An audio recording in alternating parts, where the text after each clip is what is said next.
Halo kamu Demi Masa, kembali lagi bersama Demi Masa. Pada kesempatan kali ini, Demi Masa akan membahas tentang Nabi Adam. Benarkah Nabi Adam dari surga diturunkan di Sumatera, Pulau Swarnadwipa? Bagaimanakah kisahnya? Tidak usah berlama-lama lagi, langsung saja kita simak.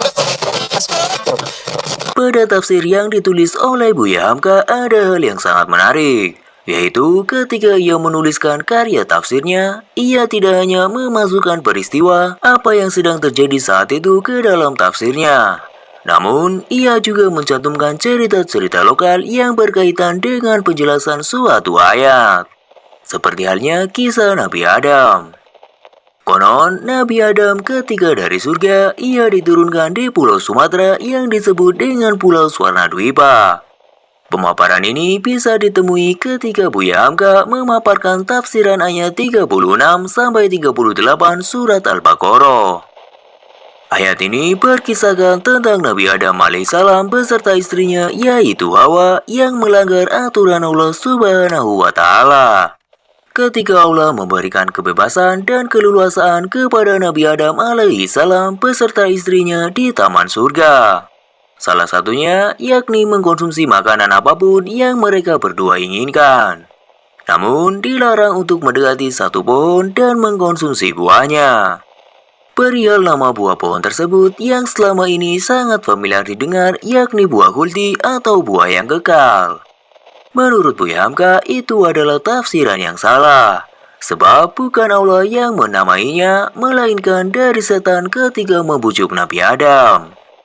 Dalam riwayat yang ditampilkan oleh Ibnu Jarir At-Tabari dalam tafsirnya dan juga dari Ibnu Abi Hatim yang diterima dari Abdullah bin Mas'ud beserta sahabat lainnya menceritakan bahwa ketika itu iblis hendak masuk ke dalam surga. Namun dihadang oleh malaikat penjaga surga. Kemudian iblis merayu seekor ular yang waktu itu masih berkaki 4 agar diperbolehkan masuk ke dalam mulutnya. Ular tersebut kemudian mengiyakan dan masuklah iblis itu ke dalamnya sehingga mereka bisa masuk ke dalam surga. Melalui ular tersebut, iblis pun leluasa merayu Nabi Adam agar memakan buah terlarang itu. Namun, karena Nabi Adam selalu menolaknya, akhirnya iblis pun merayu Hawa. Kemudian, Hawa pada akhirnya termakan bujuk rayuan si iblis. Hingga pada akhirnya, keduanya memakan buah tersebut. Maka atas perbuatannya itu, turunlah ketiganya ke bumi ini. Lalu, di manakah Nabi Adam dan Hawa pertama kali diturunkan?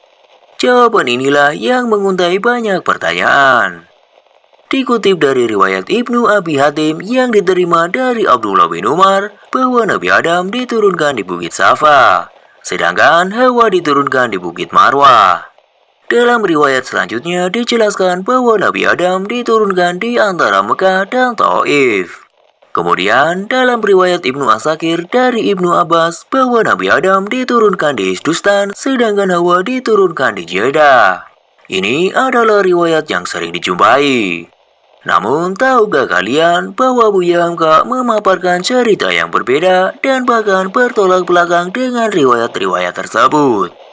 Dikutip dari kisah Syekh Yusuf Tajul Khalwati dalam surat-surat yang ia kirim dari Ceylon pada para muridnya yang berada di Makassar dan Banten pada akhir abad ke-17.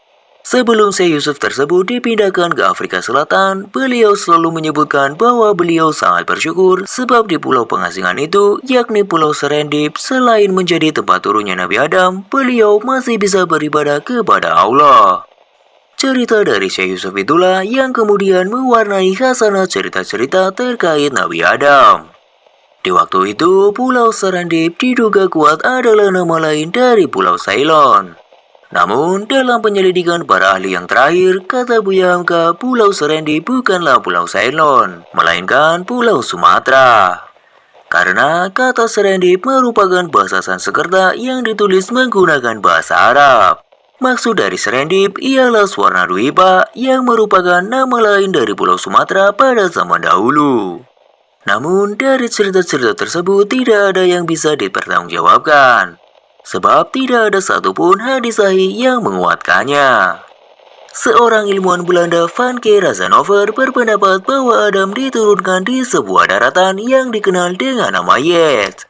Yet merupakan sebuah daratan yang luas yang kemudian tenggelam dan menyisakan daratan yang dikenal sekarang sebagai negeri Belanda. Menurut Razanover, keturunan Adam pada awalnya adalah makhluk-makhluk raksasa. Kemudian pada perkembangannya menjadi kerdil seperti sekarang. Dan kehidupan manusia menurutnya sudah dimulai sejak jutaan tahun yang silam. Pendapat Razanover mengenai awal kehidupan umat manusia nampaknya sejalan dengan pendapat Dr. Mustafa Mahmud. Di dalam bukunya, Bacaan Masa Depan, beliau berpendapat bahwa umur manusia di muka bumi lebih dari 1 juta tahun, barangkali 10 juta tahun. Meskipun ada kemungkinan Nabi Adam turun di Pulau Sumatera, namun awal perkampungan umat manusia bermula dari dataran Baka. Di dataran inilah Nabi Adam dan istrinya mulai membangun peradaban umat manusia. Baka adalah nama kuno untuk daerah Mekah dan sekitarnya. Di sanalah mula-mula tempat peribadatan didirikan. Dan Baka atau Mekah disebut juga Ummul Qura atau Ibu Negeri. Di sekitar Baka atau Mekah yakni Arafah dinamai tempat membanjirnya manusia atau tempat bertolaknya orang-orang banyak. Dikarenakan berasal dari tempat inilah manusia kemudian membanjiri pelosok bumi. Demikianlah cerita tentang Nabi Adam yang dikatakan dari surga dan singgah di Sumatera. Bagaimana menurut Kamera Demi Masa tentang cerita ini? Jika Kamera Demi Masa memiliki pendapatnya sendiri, tulis saja di kolom komentar. Sampai jumpa di kisah-kisah selanjutnya.